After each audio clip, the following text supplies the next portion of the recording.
Big பாஸ்லேருந்து வெளியில போயி சுபிக்ஷா ஒரு யூடியூப் சேனலுக்கு இன்டர்வியூ குடுத்துருக்காங்க. அதில என்னெல்லாம் கேட்டிருக்காங்க, அவங்க என்ன பதில் சொல்லியிருக்காங்கன்னு சொல்லி பார்க்கலாம். அதில வந்து அவங்க வந்து சாண்ட்ரா வந்து நடிச்சாங்களா?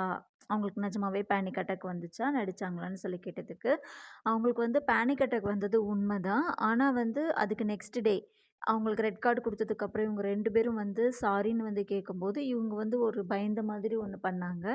அது வந்து கொஞ்சம் நடிச்ச மாதிரி தான் இருந்துச்சு. அது தேவையில்லன்னு எனக்கு தோணுச்சு அப்படிங்கிற மாதிரி சொன்னாங்க.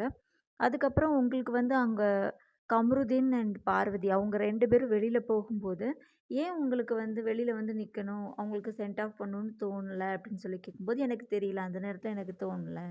அதனால நான் போகல." அப்படின்னு சொல்லி சொன்னாங்க. நீங்க பார்த்தீங்கன்னா தெரியும், பார்வதி வந்து அவங்க வெளியில போறதுக்கு ஒரு 2 செகண்ட் நின்றுப்பாங்க. மேபி பிக் பாஸ் ஏதாவது சொல்லுவாங்கன்னு நின்றுக்கலாம். இல்லன்னா எல்லாருக்குமே வந்து ஏதோ ஒரு கிஃப்ட் குடுப்பாங்கல்ல, வெளியில போகும்போது. பிக் பாஸ் 2 வார்த்தை பேசுவாங்க. அந்த மாதிரி ஏதாவது சொல்லுவாங்க, பேசுவாங்க. இல்லன்னா இவங்களே யாராவது வருவாங்க.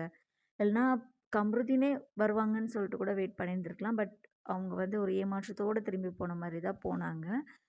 முற்பகல் செய்யின் பிற்பகல் விளையும் ஒண்ணும் செய்ய முடியாது. அதுக்கப்புறம் வந்து வியன்னா வந்து பிக் பாஸ் வீட்டுக்குள்ள வந்ததுக்கப்புறம் ஒரு சில விஷயங்கள் வந்து விக்ரம் கிட்ட பேசினாங்க. ஸோ அதுக்கு ரிப்ளை குடுக்குற விதமா வந்து சுபிக்ஷா என்ன சொல்லியிருக்காங்கன்னா, நான் வந்து யாருமே வந்து என்ன வந்து அ புரொடெக்ட் பண்ணல. யாருமே என்ன வந்து நீ இப்படிதான் விளையாடணும், இப்படிதான் விளையாடணும்னு கைட் பண்ணல. எனக்கு என்ன தோணுச்சோ அதுதான் நான் விளாண்டேன்.